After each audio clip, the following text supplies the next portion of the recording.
What's up, guys? It's Halsey Schider with that HeliCASTS podcast, and I am so excited to be just chatting today, having another helicopter conversation. This has been such an incredible opportunity for me to expand my network, continue to meet with awesome, cool people, and chat with people that I don't know. And that's today's conversation. First and foremost, big shout out to MHM Publishing. I'm talking about Vertical Magazine, Vertical Valor, Skies. MHM is the ultimate in all aviation media, to include helicopter media. Of course, Vertical Magazine is the absolute juggernaut, and we are just so lucky to be a part of that family on the Vertical HeliCASTS platform. So big shout out to them. Big shout out to our sponsors. And special thanks. I got my Advanced Helicopter shirt on today for this podcast. They don't sponsor the podcast, but Sparrow Tang, their owner, was on the podcast last year. So check that episode out. And I was just there recently, and they gave me a whole bunch of swag, which I was super grateful for. They're a really neat operation. I was at their Sacramento location. So fun to be rocking the Advanced Helicopter swag today. And I'm so excited to introduce Henrique Lopes. Henrique Lopes, you just taught me something, by the way. And for our listeners, I actually called him Henrique Lopes at first. His last name is Lopes, and it's Lopez. And fun fact, I guess Spanish origin would be a Z at the end, and Portuguese is an S. So I've learned something new every day. Henrique, hey, what's your actual name, and how are you doing, man? Welcome to the show. Great to be here, and thank you for the opportunity. Actual name is Henrique, as we say in Portuguese, but the Spanish friends or neighbors would call it Henrique. So you can call me Hank. I like yeah, that. Henrique. Very cool. Well, I love the background, by the way. It sounds like you're sitting in the S-92. I'm excited to talk about that. Absolutely. And first and foremost, thank you for connecting. You and I started conversating over LinkedIn, and that's actually kind of where I want to start. I'm actually new to LinkedIn. This is crazy. I've had a LinkedIn profile for a long time, but I haven't done anything. And I've noticed this past year, a lot of people in business that I really respect are really awesome at LinkedIn. They're engaging, they're connecting. And so I was like, man, if they're doing it and they're people I admire, then man, LinkedIn must be a cool platform. So tell me about LinkedIn and why you use LinkedIn. This is not an ad for LinkedIn, but obviously we've connected. Has it been an industry impact for you going on that platform? I wouldn't say in terms of jobs or finding jobs, but I would say in terms of finding people that share a common love for aviation, and it's good. I mean, it's good to be able to watch videos and learn things on a daily basis through LinkedIn. It's open. I mean, it's for free, and I've been in LinkedIn for the past 10 years, maybe. It's good. I mean, good to talk to people. Sometimes chat like we met. And again, it's first and foremost, I'd like to thank you for raising awareness to our cause as helicopter pilots, and that we both are, and advocating for this industry, this wonderful industry that comprises not only people but machines, heavy machinery, and I'll gladly answer and ask some questions, and I'm here in all ears. Man, well, that's so cool. I'm so grateful to have you on, and I appreciate that. Right, the reason why this podcast I think has been successful is because I've been so fortunate to have such a wide variety of guests on the show, guys and gals from all over the industry doing different things. some of them on the business side, some on the pilot side, some on the maintainer side, law enforcement, air medical, offshore, you name it. I feel like I've had it. And so I'm actually really excited because I don't think I've actually talked with anyone that's been part of the Brazilian industry. I know that Brazil has a robust helicopter market industry, so I'm excited to learn about that. Quick side note: looking at your resume, something that caught my eye, so I thought this would be fun. Hopefully, I don't embarrass myself, but I see that you've placed on your resume on your spare time that you solve the Rubik's cube. So as we go through the conversation here, I'm very amateur. Oh, look at you! So you got your cube. So as Sure. you tell me about the Brazilian industry and what it looks like right now in Brazil, I'm going to slowly and quietly see if I can't complete this Rubik's cube. Okay. Okay, So, I cannot guarantee the quiet part or quietly well, the good because we news is have.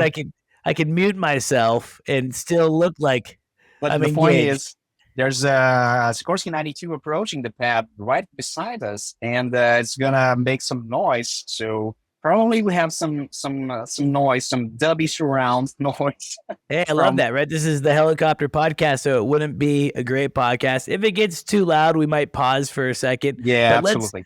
let's see how it goes. So yeah, hey, tell me a little bit about just the industry in Brazil. Just to give you my thought or my background is when I went to flight school many years ago, there wasn't any Brazilian students. And then when I was started instructing, so call it 2010, 11 timeframe, maybe a little bit before then, we started to get a big influx of Brazilian students. And what was explained to me from the Brazilian rep at the time, a guy named William, he told me at the flight school that essentially Brazil was behind in helicopter industry, but at that current moment, the industry was really starting to turn on, both for oil and gas exploration, private VIP transport, things like that. So, say between 2010 and now, I know that the industry has gone here and it's gone here and it's gone here. What has the past been like for the industry in Brazil, and what is it currently like? As you said, it's like a sinusoidal wave. It's ups and downs every time. When you're messing around oil, it's always ups and downs. And we have. I've been through many crises. 2015 was a bad year. We were like 300, no, 245 pilots. We got shaved down to 115 pilots. So it was a massive layoff. The industry is strong, but it has its own set of mood. It's ups and downs. Every kind of 5 to 6 years, you have ups and downs. Now, today in Brazil, we are something like 80s, around 76, 80 AW139ers flying offshore, and around 46 Sikorsky 92s operating offshore exclusively in Brazil. So the Sikorsky 76 have been phased out. They used to occupy the place of the AW139er. They were numbered at like 80, around 80, 90 total. And nowadays we have a massive presence of the 139ers in Brazil. And so I would say like 60% of the industry is 139ers. There are also some other types like the Eurocopter or now Airbus 175. Not many of those, but I'll say like something like 10 maybe. What else we got? Yeah, pretty much. I think it will put it in a nutshell. Those numbers will summarize the actual presence of helicopters in the offshore industry in Brazil. I do not believe it has been bigger than it is today. I think it has attained its zenith or its optimal number today, and I hope for it to keep it in that level. I mean, it's for our own job's sake, et cetera, et cetera. It's good. Yeah, of course. I mean, obviously, the strong industry is important for you, but I think a strong industry is so vital to actually the economic success of a country. One thing that I've been trying to advocate for recently is this idea that helicopters have a PR problem, right? Helicopters crash, they kill people. A helicopter killed Kobe Bryant. That's a big deal, right? That's a big PR crisis. Sure. 2 weeks ago, horrible video from the Hudson River accident, where you see a helicopter tumbling out of the sky and killing, young children. It's just, Bad for business. it's Bad bad for for business. business.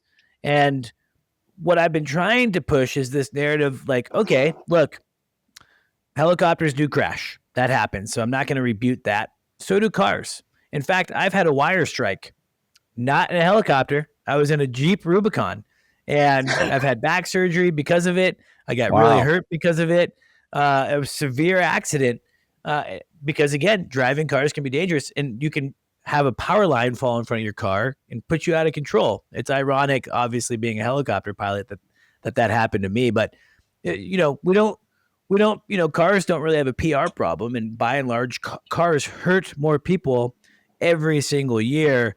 And so, one thing that I've been pushing recently is this idea of the economic impact of a helicopter, oil and gas, utility, air medical. Talk about lives saved opposed to lives taken. The number is not even close, right? And so, I think, would you agree that Brazil's overall economic success really hinges on the helicopter industry being strong? It's time for your Heli Life giveaway secret word. Listen up and remember this word because you'll need it to enter for a chance to win exclusive Heli Life gear. Ready? This episode's secret word is collective. Visit contests.verticalhelicasts.com to enter the secret word. Absolutely. It's the industry that moves industries. I think numero uno in the world is oil and gas.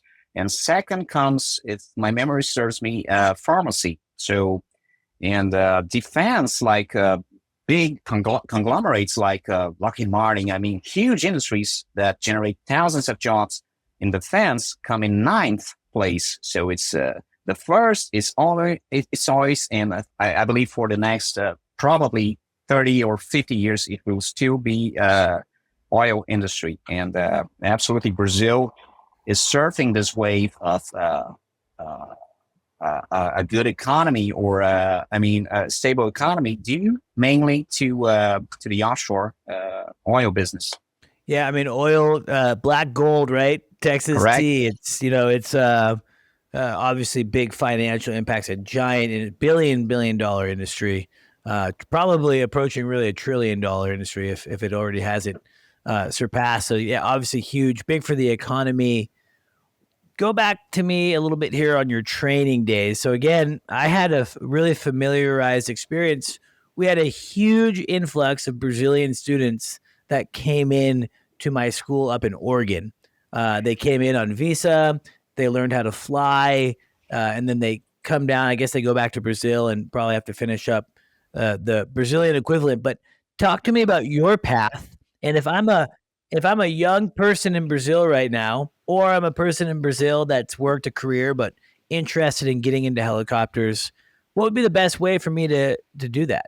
I believe that Brazilian pilots have been exposed to these upper or higher level of aviation education while going to America. And there are multiple academies. I think one of those were in Oregon. I don't know if it is in Oregon State or Washington. It's Hillsborough Aviation Academy. And there was an influx of talent. I would say like hundreds maybe of Brazilians that went there. And I will agree that it's the best way to learn, because aviation, the education or the schools, the flight schools of Brazil, they don't have such a good level of education as once compared with the American institutions. And I believe this is a good time to start, because a lot of people are retiring from here to the next maybe 5-10 years. So it's a good point to start. It's a good time to start, and maybe find a good school like maybe that one we said, Hillsborough, or there are multiple schools in Florida and California that would be willing to welcome a plethora of students from Brazil and overseas, I believe. What was your path of training?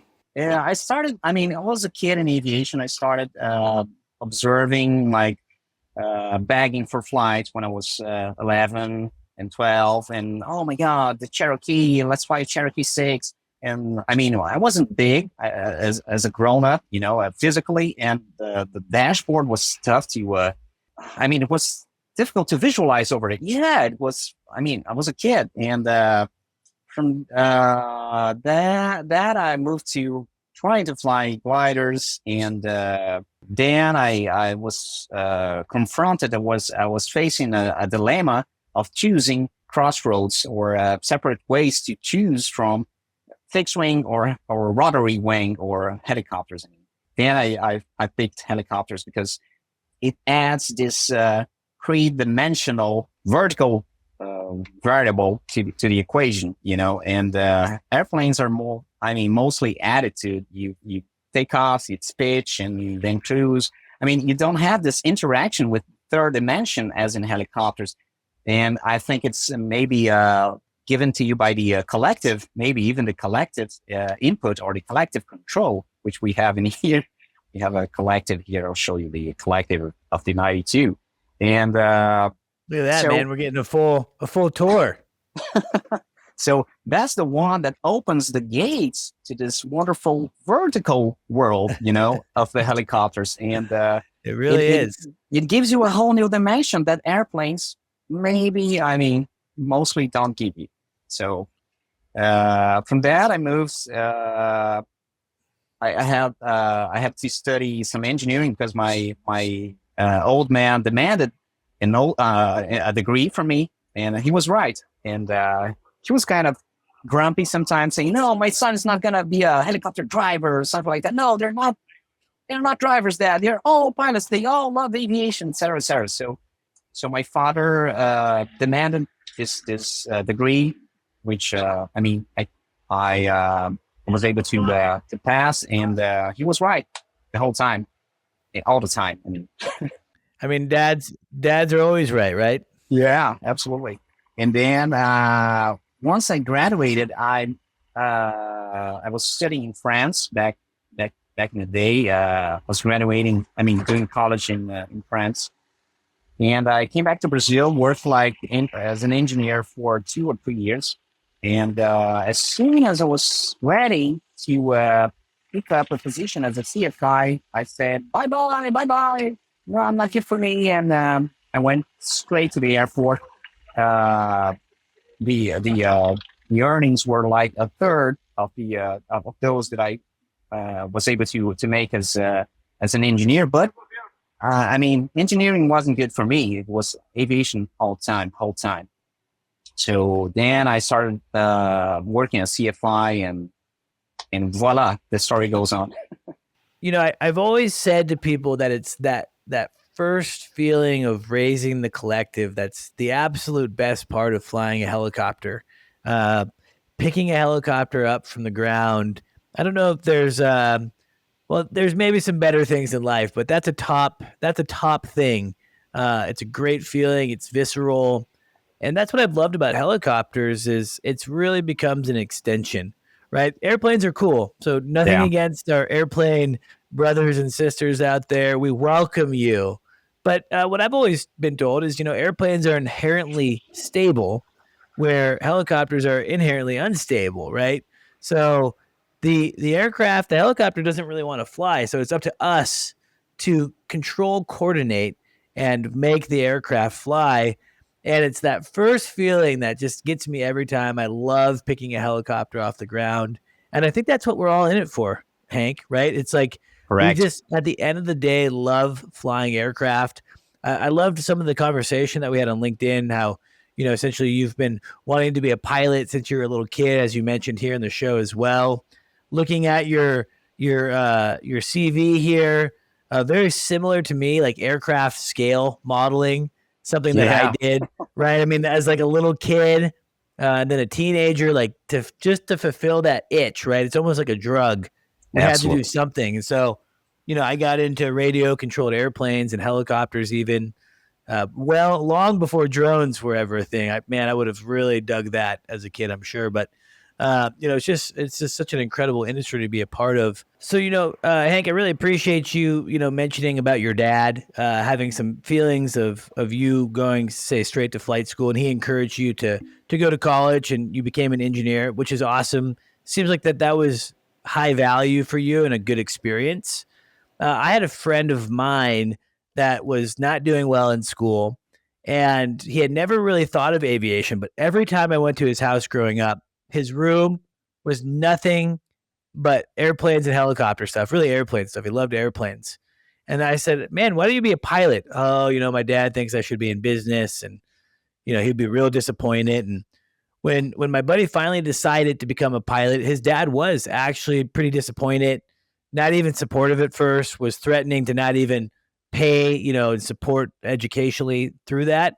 But then over time, it kind of changed. Now he's flying the airlines. He has a great career, makes good money, and his dad is like his biggest fan. So, two-part question. If I'm a young person right now listening to this podcast, and my mom or dad maybe doesn't understand this industry, maybe they're afraid of the industry, maybe they don't think it's a great career, what would you say to that kid to navigate? And what would you say to parents even that might listen to this on what this career can be and what it's been for you? This is for those that are ready to launch their helicopter career training.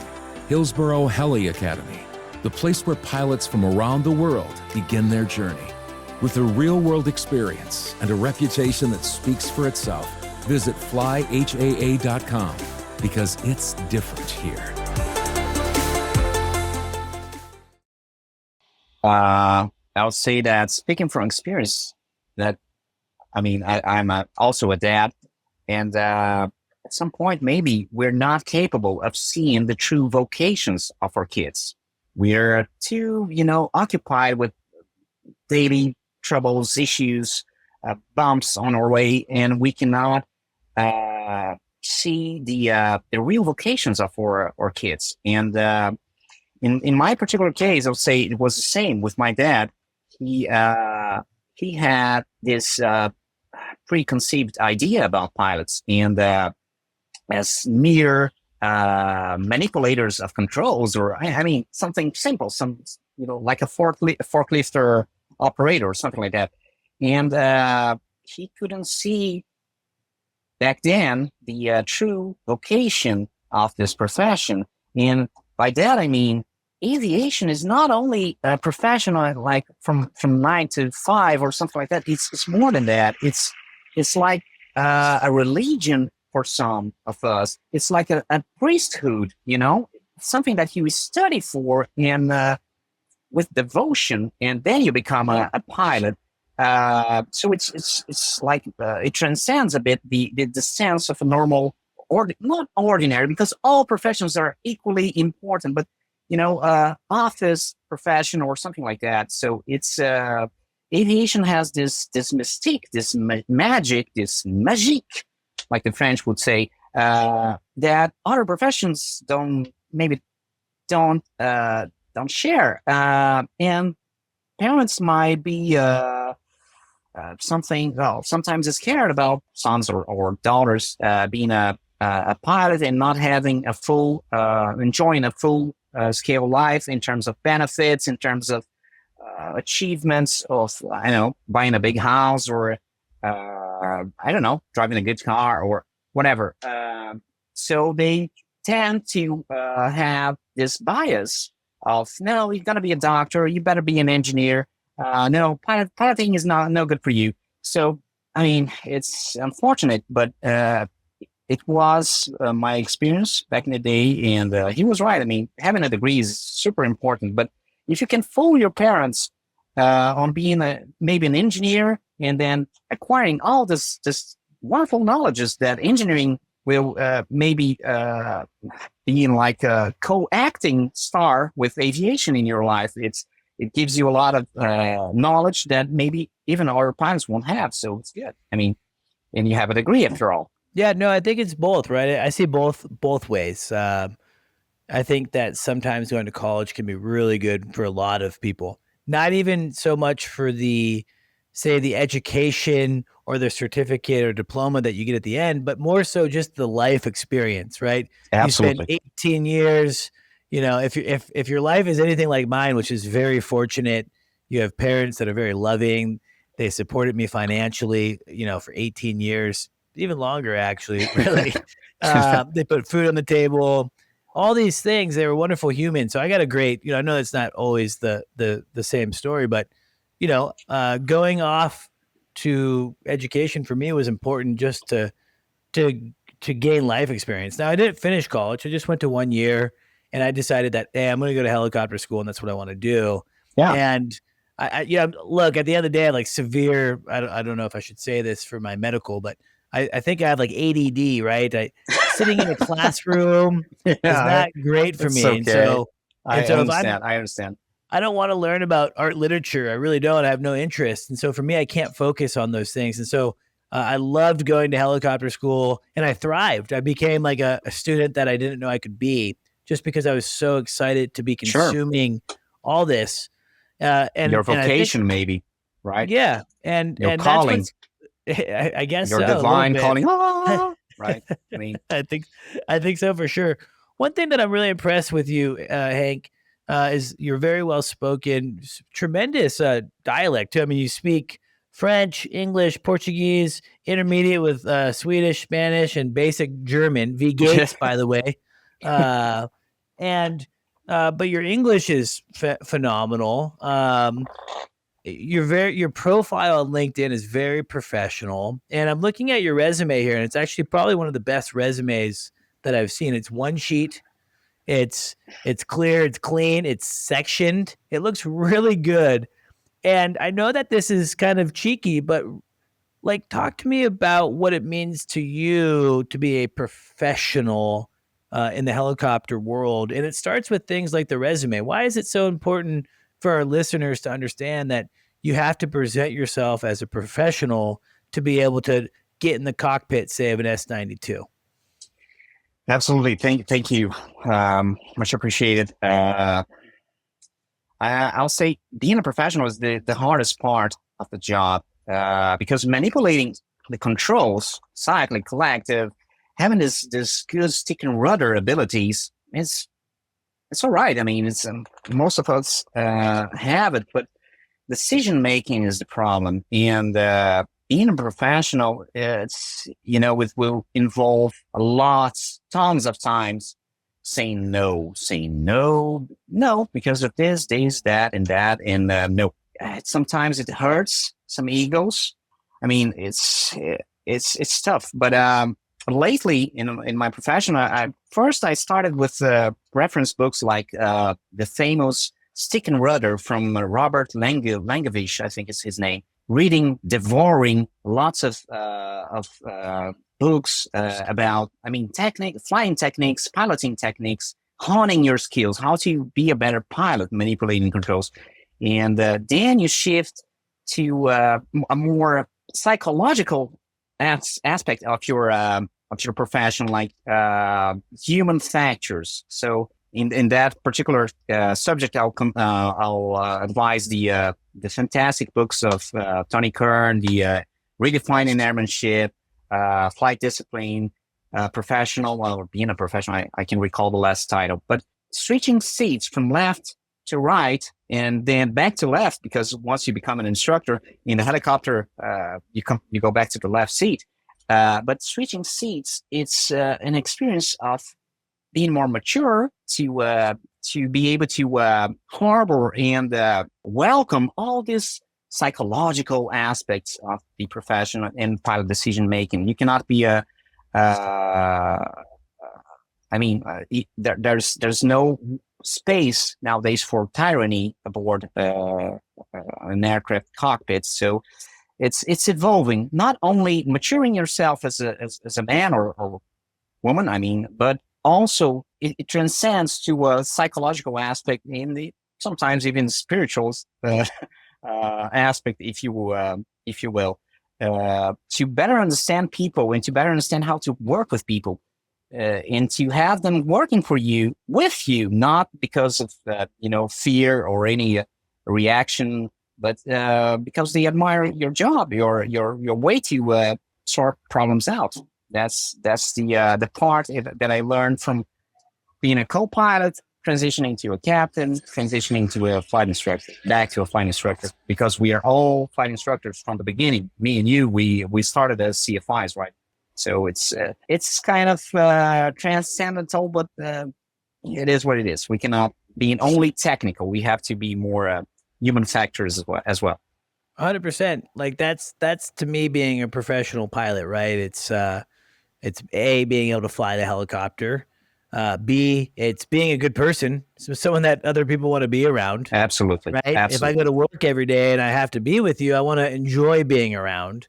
And probably most important is this idea of continued training, never stop learning mentality.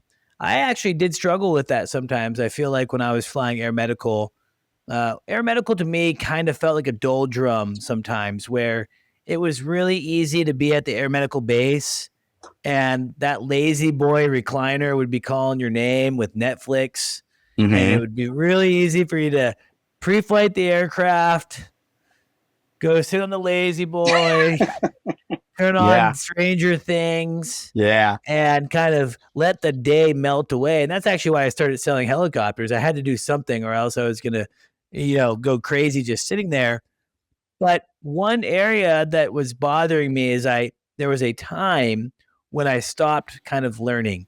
I wasn't progressing. I wasn't opening the RFM and going through my emergency procedures. I had a scenario where I had an amber color light come on in the cockpit. I don't remember what it was, but I was kind of like, oh shit, what am I supposed to, what am I? And it's like, you're in this plateau, right? You're stationary in this plateau. You stop, growing or learning more and becoming more and more and more professional, or more and more hero pilot, or whatever we want to be, right?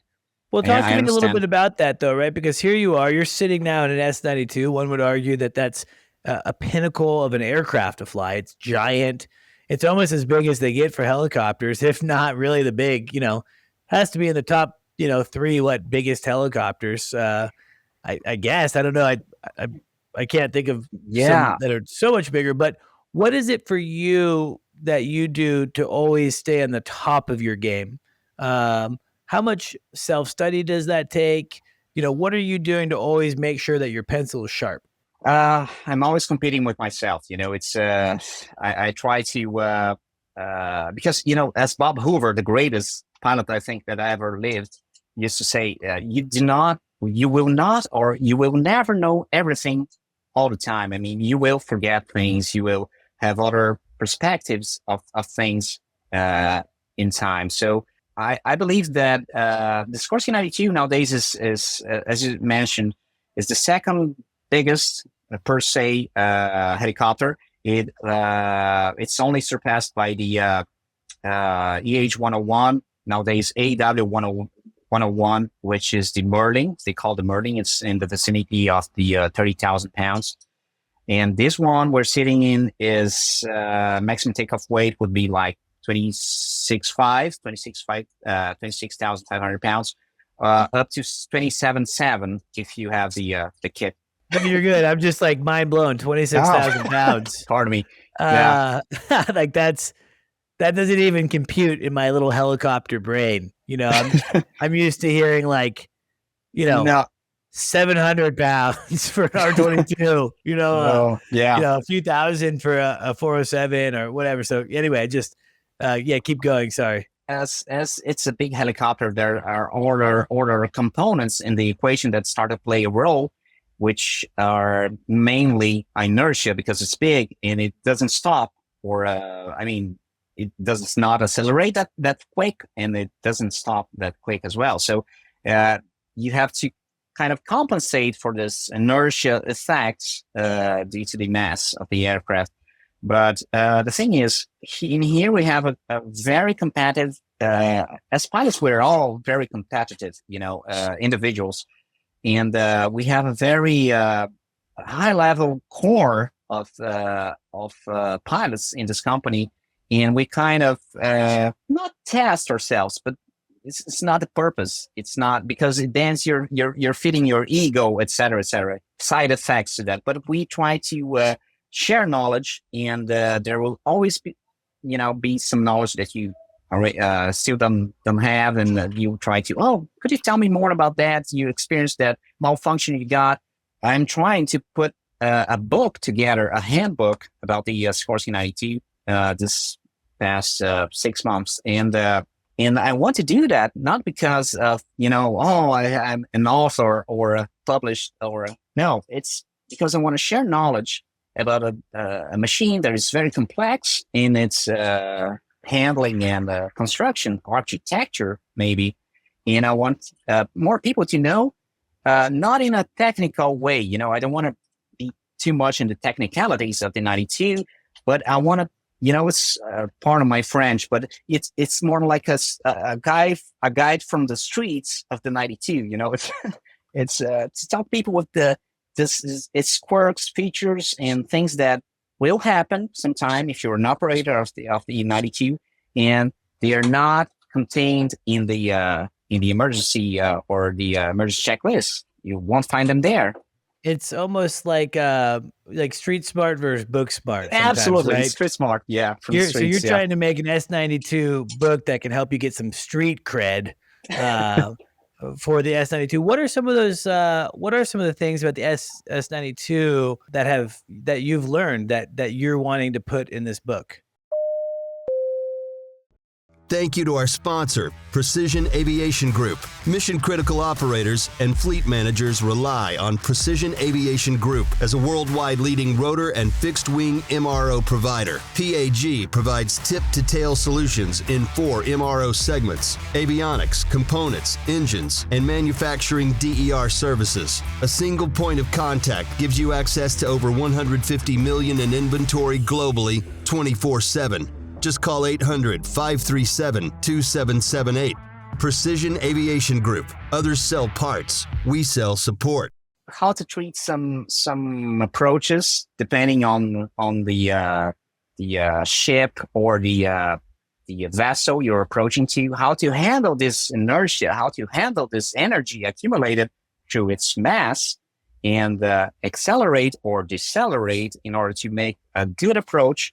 And not fool yourself thinking, in this scenario, if I had a single engine, okay, I lost one engine here. Okay, the engine got this engine cut. Okay, no, I'm able to get there. No, maybe you may not be able to get there because you don't have not the rotation of the rotors, but maybe the energy accumulated in your mass, entirely speaking, to get to your heli deck. So things like that, energy management, and some other things like happened to me, like in the past, like having a single engine scenario because maintenance choose the night before to use the wrong oil in the engines, and you have a tremendous variation of ITT, in our case PGT, and which implied in turning off an engine and coming back to land, single engine profile. So things like that, they are not written in the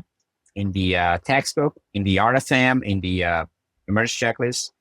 Things that may happen to you, and again, it's a disclosure. I do not wish or intend to replace the information contained in the RFM, et cetera, and all the literature. But I wish to add to this equation with my personal experience and insights that I got through all these years flying and operating the 92. I think it's awesome. Look, there's only so much you can learn on the ground with anything in helicopters. Going out and experiencing it and understanding it is really your ticket to continued learning, right? Yes. So, anytime I would fly a new aircraft, it would take a little while for me to start kind of understanding some of the nuances. Oh, that's interesting. Oh, just like you said, the inertia, the mass, right? Like this is at a much smaller scale to the S-92, but I went from a 44 to an EC-130, and the EC-130, we would be flying with multiple people, in a line of helicopters flying Grand Canyon tours. And we would have to either land at the bottom or land and get fuel on the way home. And man, you're really close to the person in front of you. And when you're a new pilot there, it's like really hard to keep flying really fast. And then also it's really hard to slow down because this is a big, heavy thing compared to, say, the R-44 that I was used to. So I would lower collective, give aft cyclic, and the thing is like, nope, I'm just going to keep going. Yeah. And so that was difficult, but then you start to learn, right? So like, what do? Okay, well, you can maintain your speed, just drop that power sooner, right? Start that level out sooner, be ahead of it. And you start to kind of, again, almost put the helicopter on like a pair of pants and it works out. One of the things that I found funny in your email that you sent to me was that you're open to talk about anything, including sketchy experiences flying with billionaires. And I had my share of that. That caught my eye. I have thoughts on rich, wealthy people in helicopters, but I'm curious to hear kind of the experiences that you've had. Yeah, it's part of the saying no process or the saying no religion. It's back in the day, I was flying an MD helicopter. It was plagued with multiple AFCS problems and avionics troubles. And one certain night, we departed. We took off from helipad, and we were supposed to ferry this 3 passengers back to our hometown, 180 miles apart from our departure point. The thing is, it was night, it was bad weather, and pouring rain, and all of a sudden, during cruise, the one of the paddles started moving by itself like a poltergeist. It was all set for a upset attitude to be shown to us, to be presented to us, and because the helicopter started flying abnormally and showing this abnormal attitude, so it was a bit tough to recover because you're flying IFR solely. Bad weather, bumpy weather because you have turbulence associated with rain, thunderstorm, and then you have to choose to go back, and you have people yelling at you like saying, "No, we cannot go back. We cannot go back." I say, "You're not calling the shots here, pal. I decide whether you live or die today, and I choose to live." And so. In one part, in your mind, in your brains, one part is judging, analyzing the malfunction, trying to make to produce a possible outcome for that, and immediate actions or fly the plane, maintain aircraft control. And on the back of your brains or of your mind, there are these routines. They're running like a computer, saying, "Oh my God, now the CEO will talk to you, the CFO, and I will have, oh my God, they'll chew my ass, chew my ASS," and things like that. But fortunately enough, we were able to put this crippled machine back to the hangar that night. We declared an emergency, obviously, and put it back to sleep. Half an hour later, and on the following day, the next day, we went to investigate the problem with one of the senior avionics technicians that we used to trust. And to our amazement, we found that on this particular serial number, the helicopter was parked outside for the whole evening, and there was some pouring rain. And rain worked itself through the avionics bay from the noter gorge. There was a leakage, and through the avionics bay, directly located below the noter gorge, and it ruined our day. It was you could hear the contactors or relays working like tack tack tack tack tack tack. It's pure. We were doomed. If we have kept flying, we would be doomed that night. But so Then you have some aggressive or toxic phone calls to answer, et cetera, and it becomes routine. Nowadays, I choose flying offshore. It's much easier. Saying no here is much easier to say no to a guy who works $3 billion, dollars or anything like that. So yeah, it's funny. Wealthy people can be pretty mean. Anyone can be really mean for that matter, but there is a misunderstanding sometimes between what's possible and what you shouldn't do.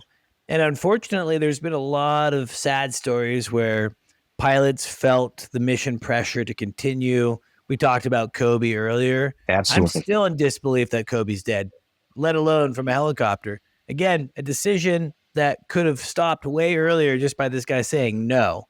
absolutely, Right. So, there's so much of that. And I think the industry is getting better. But the problem is when you're young, excited, eager, and broke, you don't really have much of a pot to piss in or a leg to stand on yeah, if you're having an owner that's saying, hey, you got to get in a helicopter and go. And look, money's important. Having a job is important, but none of that matters if you're dead. absolutely, So if you're listening to the podcast right now, you're new to the industry, whether you're young in age or you're older because it's the second or third career, please hear me and hear Hank here that saying no is probably the most important thing that you could learn. Whether you're saying no to an individual, you're saying no to a co-pilot or a captain, even absolutely, that could be very difficult. Saying no to your boss or your chief pilot, you have to be able to say no. And you know what? You have to feel comfortable in the repercussions of that. sure, I'm going to say no because I feel like I'm going to go fly in the clouds in a VFR helicopter and inadvertent IMC and die. That's why I'm saying no. Mhm. Right. And then if you get pushed to go, you just got to be comfortable in saying, hey, see ya. So I think it's one of the most important words in the helicopter pilot language. And it's always good to reinforce that. Wealthy people, especially, are used to getting their way, right? When they're on the ground, they got absolutely, assistants and they got people that surround them and make their world really nice and comfortable and they bow down. Well, as a helicopter pilot, it's the only job that you have is to keep that person alive. absolutely, yeah, And you need to keep yourself alive too. And it's just so easy to go down that path. But I found that funny on how you put it in your flying sketchy machines for billionaires. yeah, Which that definitely could happen. Now, you also bring up another point here, and teaching and being a CFI was something I really enjoyed. I love the complexity of every situation. Every person is different. yeah, I had students that I could be kind of aggressive with and push hard. I had students that I had to be kind of soft and gentle, and then everything in between.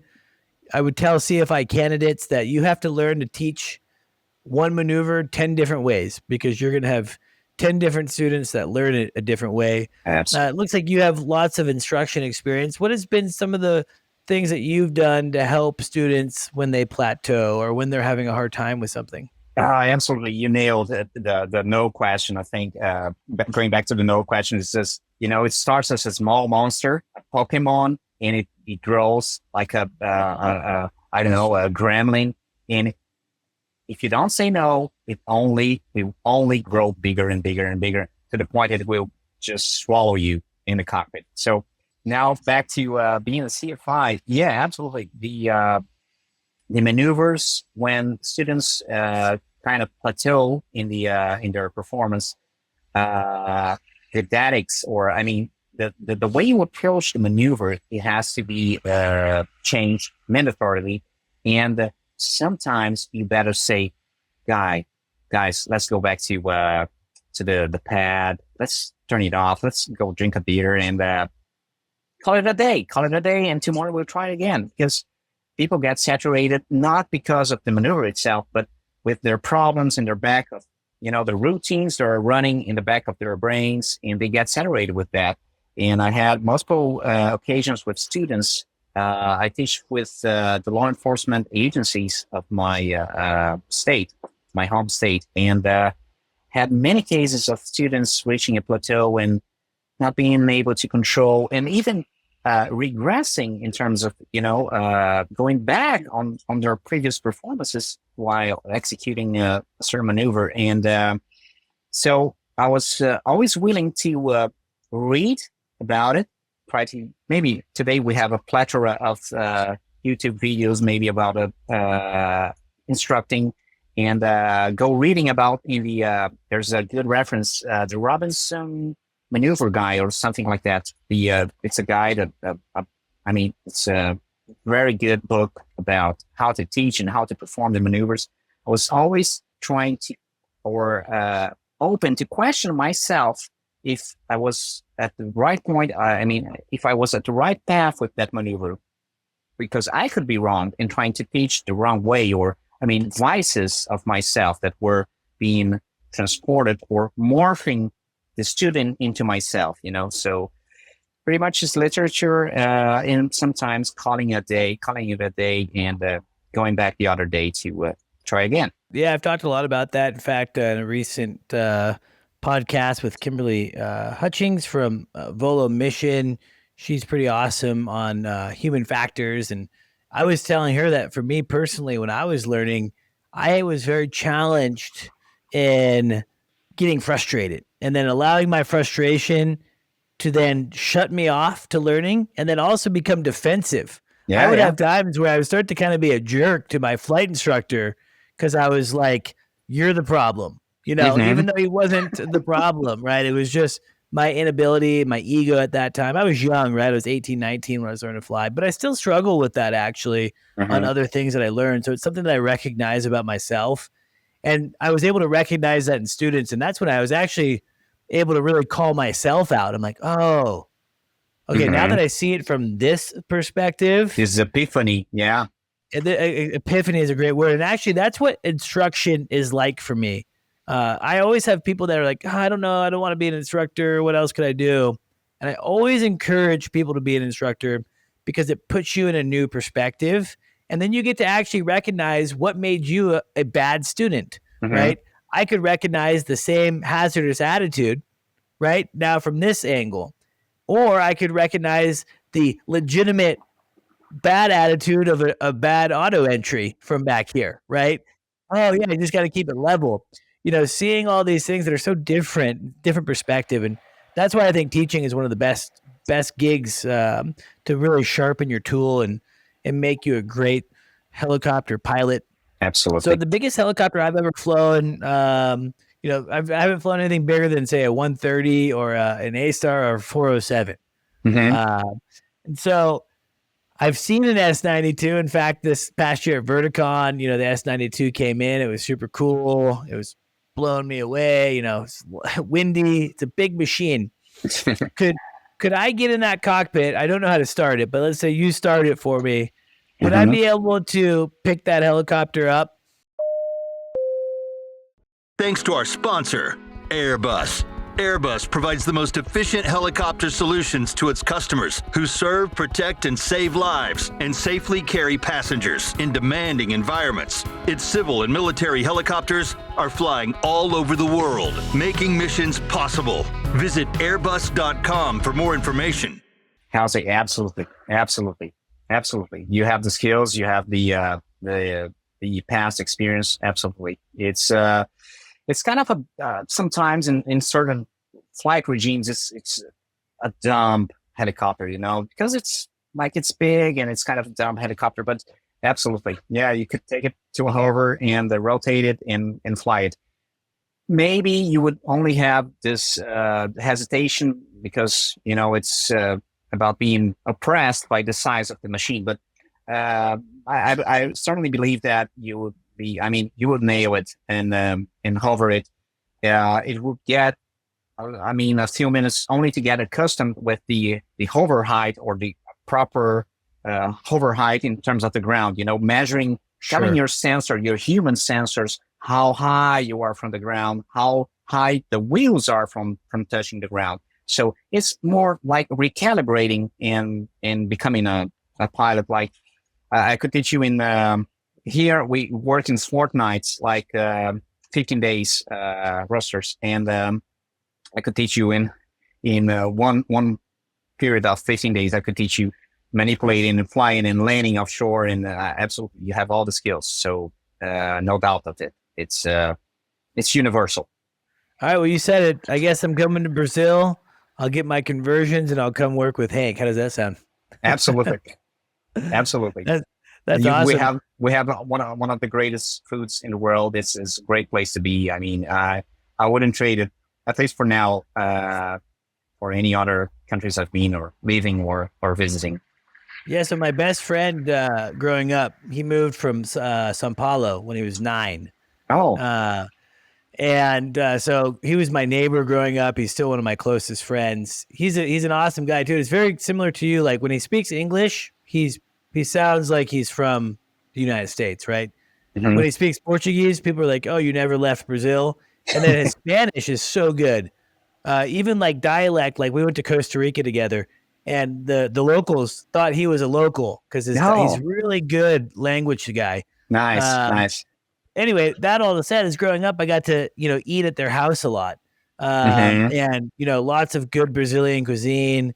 My favorite thing is I forget the name, but they're like, I think like little bread that's filled with maybe cheese or something. Oh, yeah. We call it pão de queijo. It's a famous deli. I mean, it's from your, so it's lots very, of that. Pretty common. It's good. Yeah, well, I've never been to Brazil. I would love to come to Brazil. I'm sorry, did you say you're in Rio, or did I? We're based in Rio de Janeiro, which is the main pole, or I mean, the main venue for the offshore flying business, and we have other bases in Rio and in I think in Santa Catarina, which is southern state. But it's pretty tiny, not many helicopters here. I mean, we're at the melting pot of offshore aviation. I could show you. Let's see it. The 92s. We're inside a hangar here, and there's a 92 there, which has been checking for vibration, etc. So pretty noisy from outside. And here we have, try not to drop my phone, 76. A white 76, Robinson 44, used by TV, I think. It's a Niels. 109, other pack of 92s back there. I don't know if you see them. I see one of them. Oh, yeah. And I'll try to show you. Oh, God, I'm getting old. Oh, my gosh. That's a hangar that never ends. Yeah, it's a big hangar. And there's a Huey there, which probably has been deployed to Vietnam back in the day. Its serial number leads us to believe that it has been deployed. Oh my gosh. Yeah, a Huey 2, which is used by law enforcement here in Rio, because, the heat is pretty, it gets hot. And so they use this T10. And what else? We have outside the hangar. I mean, over there we have another 76. And here we have the cabin with all the life vests down there. I can show you. I can race and show you. Yeah, go for it. See the back of the bus here. Yeah, absolutely. It's the bus. And it's configured with 19 seats in here. So we have a first safety officer that sits here, and all the rest is occupied by passengers. We have the APU, which is located up here. And it's kind of noisy, but it's only used for start and shutdown. I'm opening the upper portion of the main door, and the lower portion of the main door as well. And that's incredible. How long are your legs? Your flight legs, that is. My longest, I'll say 3 hours. They'll make like 3 hours because they're 180 miles down south in South Atlantic and back. So 3 hours, 3 hours and 10. And the guys over there, they're working on engine number 1. Check for dates. I don't know, something. Yeah, they're running their magic there, and I have nested myself inside the cockpit, which is pretty hot because it's like 80, 83, 85 here. I was wondering. I was seeing the sweating, sweat. like, oh my God. Well, you You look good. And hey, I think that's a helicopter podcast first. We've never had a cockpit tour, a hangar tour, the back of the tour. Hopefully that works out on the video. And just like that, it's been an hour. Absolutely. I'm so excited to have this conversation. You guys go out and network, whether you're trying to get podcast guests who you think would be interesting, which I totally nailed this one because Hank, you've been awesome. But yeah, go out there and start connecting with people. Absolutely. This conversation was made possible because we messaged each other. Two random strangers that have a passion in helicopters, reaching out to each other, talking about helicopters. If I look at my LinkedIn, messages right here in front of me, I sent out, I don't know, 30 probably messages yesterday saying hi to people, connecting with people. I think it's also pretty cool. People reach out and they're like, "Oh, I know who you are because of the podcast." Yeah. It's kind of fun to hear that. And so I appreciate everyone that listens. I'm just so grateful for this.